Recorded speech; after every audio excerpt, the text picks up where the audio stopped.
Merci Doudou. Adus.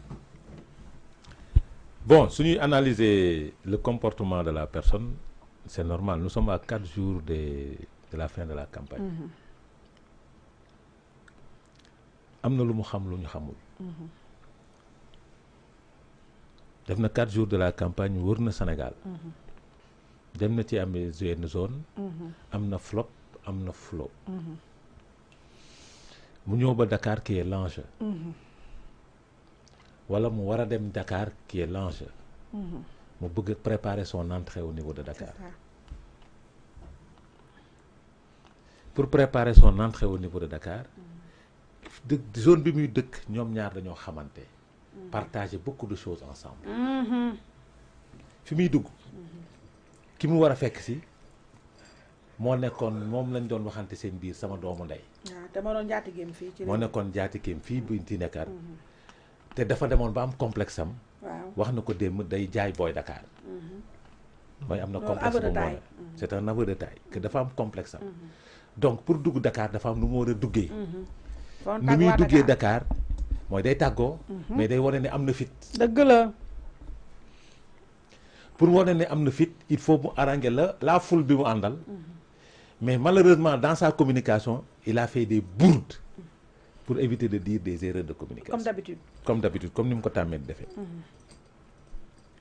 Maintenant ba mu arranger foule yi ba pare. ba su dugg Dakar jot. Qu'est-ce qu'il doit faire? Il va chercher conseil à Touba. Parce que jaaxle na. Il est paniqué. Dem na su duggoon Dakar ci euphorie bi. Il va faire encore beaucoup plus d'erreurs. Mu xam ni ba mu defee déclaration Rufisque. Il a perdu une partie de l'électorat de Dakar. Là-bas, voilà. Et national. Et au niveau national. Maintenant, qu'est-ce qu'il va faire? Il va se racheter aujourd'hui. Sans gêne, sans état d'âme. ci ñàkk fayda bu ñàkk jom bu yomb. bu garaaw. C'est-à-dire, et plus grave, il traite ses militants de robots. Merci. Désactivation. Parce que fii li ñuy désactiver. ak li ñuy activer loolu robot lay doon. C'est-à-dire mooy li dul doon wax de amul conseil mooy c'est parce que nawloowul ñi mu àndal. ñi mu àndal tamit nawloo ñu seen bopp. ñi mu àndal gëmuñu seen bopp. dëgg la c'est la vérité aussi. parce que su nawloo ñi mu àndal wala nawloo ñi mu tiim.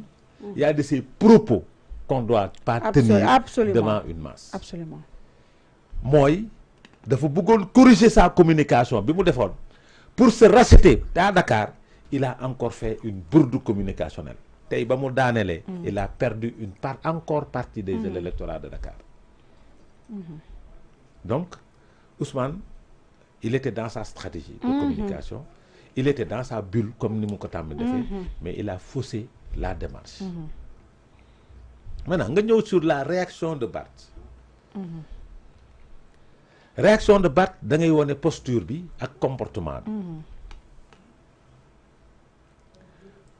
fi ma d'accordul ak moom. Barthélémy Dias, j'ose le dire te ngeen may ma ko. mooy ce matin mënoon naa taxaw rek pas utiliser les armes. Parce que c'est l'image que Ousmane Sonko voulait montrer de Barthélémy Dias. Mais amoo preuve arme la. xaw ma woon ni arme la. L'image que Ousmane Sonko voulait montrer c'est qu'une personne violente. Agressive. Heureusement Barth a dit du ma liggéey Dakar ci 2 ans ba pare ñëw di ko yàq. Heureusement Barth a compris parce que li Barth déclaré. mooy dafa soxla sarax. ñoom ñaar xamante nañ. lan lañ daan séq démb ak barke démb ba Barthélémy Dias osé def communication bii mu def. mais le comportement de l'homme aussi c'est un comportement d'un homme d'État.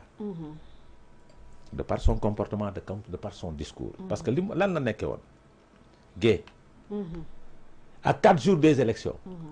pression bi am est-ce que dinaa def lii est-ce que dinaa def lii. Barthélémy Dias montre une confiance. Oui. Contrairement à l'autre. Barthélémy Dias il a dit que je suis un génie politique damay politique bis ko maa leen dàq politique fuuf. daf ko nàmp nag. won na Ousmane Sonko ni moo ko dàq politique fuuf Ousmane Sonko est tombé dans le piège de Barthélémy Dias pour l'amener. tey aujourd'hui su nekkoon Barthélémy Diaz a perdu du terrain Ousmane Sonko andi na ko ci terrain boobu. parce que Barthélémy Diaz a capitalisé les erreurs de Ousmane Diop. il a capitalisé. c'est vrai ces erreurs. première erreur bi gën a garaaw bi ñoom li ñu def en tant que parti politique mooy xëy suba dem Baobab. di ko def live di woon askan bi nous sommes dans la provocation. te live bi est-ce que gis nga vu ya benn matu ci min. Est-ce que tu comprends? Ils sont dans la provocation. askanu Baobab ne tek kaaral. mais li ñu xamul ni li ñuy def noonu askan Baobab yëg na ko. mais askanu Ndakaaru yëg na ko mais askanu Sénégal yëg na ni ñoom ils sont dans la provocation. ils perdent une partie de l'électorat de Dakar et du Sénégal. mais perte électorat boobu soo ko perte il faut être intelligent. Barth doit récupérer cet électorat boobu. et il l'a récupéré dans sa communication. c'est vrai. te sooy seetlu Barthélémy Diaz suy wax lu important en tant qu'homme d'État tubaab lay làkk. waaw sol costume. la difficulté bi nga xam ni. kee amu ko. waaw Ousmane déggul tubaab nag. parce que aujourd'hui à 4 jours de la fin de la campagne. la dualité existe. on parle plus d'autres coalitions. ñoom ñaar rek la. ñoom ñaar rek la ñuy dégg. parce que donc ku def comparaison ci analyse yi. ñaar ñooñu ngay andi def comparaison bi xool. qui est le mieux placé de par sa communication pour gagner remporter ces élections c'est Barthélémy Diaz et la coalition Sàmm. Freshness laay nee na temps yi da nga aay nee na sa communication vraiment macha allah toi-même tu as grandi en maturité. nee na mi ngi la may ay kër. mais loolu yëpp la bind. waaw man maa ngi ci xoromalaale samay gi Freshness laay su yóbbante joxe naa ko. waaw nee na kontaan na si yow. donc loolu moo fi nekk. maintenant. L'apport de Déthié Fall est nul. L'apport des autres transhumants. Ñëpp nul.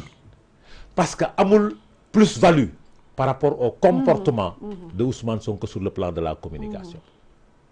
Parce que aussi su nekkee da ngay ànd ak nit mu jaral la nga bàyyi ay nit.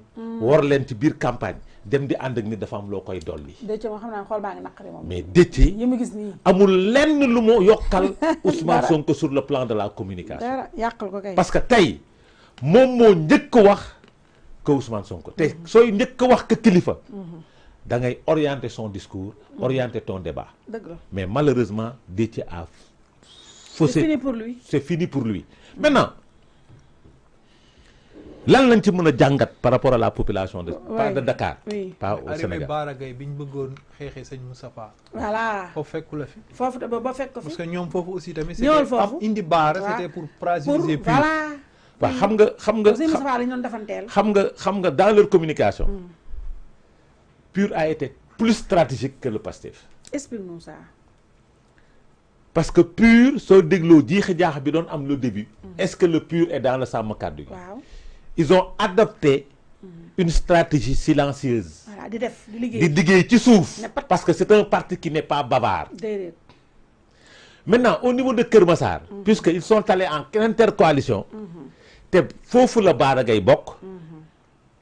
il fallait récupérer Bara Gaye pour déstabiliser quelqu'un d'autre. mais ban enjeu ban njëriñ la Bara Gaye amel Pastef ak ban plus-value lay andil Pastef su demee gën xam nga du amul benn plus-value. c'est-à-dire les transhumants yi ànd ak Pastef yëpp amuñu dara lu ñuy yokk de par la mobilisation de par la communication et de par la stratégie parce que soxlawu leen foofu parce que moom moo taxaw reconnaître devant l'opinion que woowu ci kenn. moo ko wax ay waxam la. même su nekkee Bara Gaye apporté na la contradiction. waaw c'est trop tard. c'est trop tard parce que nee na moom woowu ci kenn. maanaam soxlawu ci kenn parce que amuloo ma njëriñ. il a dit amulu leen ma njëriñ. te loolu il a découvert après. voilà après ba ñëwee. après avoir mobilisé. voilà ba gis ne ñii kenn topp leen sénégalais yi wàcc nañ ko jëlee leen jalax ne allez. on va ci 4 jours yi. di ngeen gis leneen. yu garaaw par rapport au comportement d'Ousmane Sonko. merci. parce que il va aller xalal il day dem décrescendo xam nga 4 jours après campagne nit ñi dañuy dem en crescendo dañuy yéeg moom day wàcc. day wàcc tu sais pourquoi. waaw. il est dans une guerre. et ñàkk nelawam par rapport au taux de participation, par rapport au suffrage exprimé, par rapport à sa carrière politique, da koy pousser muy gën a di énervé. te moom énervé am. te su énervé rek wax toj toj. waaw ay bal génn. su énervé rek wax bari. Et jusqu'à présent, il n'a pas la certitude qu'il a 40%. non amu ko. Jusqu'à ba nii may wax Ousmane Sonko xamul ni am gëmul amagul 40%. Il n'a pas cette certitude. chaque jour mi ngi sëgg si team Chaque jour mi ngi xool sondage yi. Chaque jour. waaw. Maintenant pour se faire plaisir foule bi lay basé wu. La foule ne détermine pas l'électorat. surtout une foule importée. Très bien. Parce que dans son cortège, ils font pas moins de 500 personnes. Donc la foule ne détermine pas l'électorat. Donc li muy dalalee xelam mooy loolu. Maintenant nag su demee ba ñuy gën a dem. affaire bi di gën a leer dans son pourcentage. di nga gis ni dina gën a andi toj dans ses déclarations. parce que su boobaa nag dootul attaquer opposition bi. ku muy attaqué ñi mu àndal lay attaqué. parce que dina leen ne. je me suis battu pour vous. mais andul leen ma dara. parce que il saura que les Sénégalais vont sanctionner. Maintenant qui va gagner dans tout ça? Qui ça? La coalition la plus jeune. mooy sunu coalition de cœur bi rek. La coalition la plus jeune. oui xam nga tax. seen discours. day yéeg. et ça commence. day yéeg c'est-à-dire ils vont atteindre c'est-à-dire turbo bi ñu ngi koy toll nii mais maturité bi mi ngi jóg. parce que quoi qu'on puisse dire. ils ont réglé un problème. ban la. c'est la dualité. dëgg la. Quoi qu'on puisse dire. ils ont tout fait pour faire oublier les autres coalitions. et c'est réussi. Et c'est réussi. merci. Maintenant aujourd'hui. ñu bañ a juum ñoom it. dans la démarche. ñu bañ a juum ñoom it. parce que euphorie parce que xale euphorie moo koy bloqué. ñu bañ a juum ñoom it dans leur communication. parce que lu ñu mu ak lu mu mënti xew. yeneen ñaari coalition yi. ils ont perdu du prix mais ay mag yoo xamante ni dañu am expérience politique la. muy takku wàllu ak jàmm ak njëriñ ak Sénégal kese. dañu am expérience. et ils savent qu'ils ont perdu du terrain parce que suñuy xool parce qu'on n'a pas les sondages. mais suñuy xool nii les deux premières coalitions c'est le parti Pastef et Sàmm Sa Kàddu qui vient en deuxième position de par ce qui existe. Maintenant li limité Sàmm Sa Kàddu mooy ils ne sont pas présents tous ils sont prêts ils sont allés tous parce que ñoom su opposition bi gagné ñoom la su opposition gagné ñoom ñoo ko liggéey parce que ils sont allés en intercoalition presque partout au Sénégal. ñoom ñoo fàtte seen bopp jiital Sénégal. ñeneen ñi dañoo jiital seen bopp fàtte Sénégal. or que le Sàmm Sa Kàddu a fait parce que te lu tax mu neex ñi ñànk pouvoir bi tey. ñoom ñoo gën a féete ndaw ñi ngànk pouvoir bi tey. Donc la relève est assurée dans ce pays.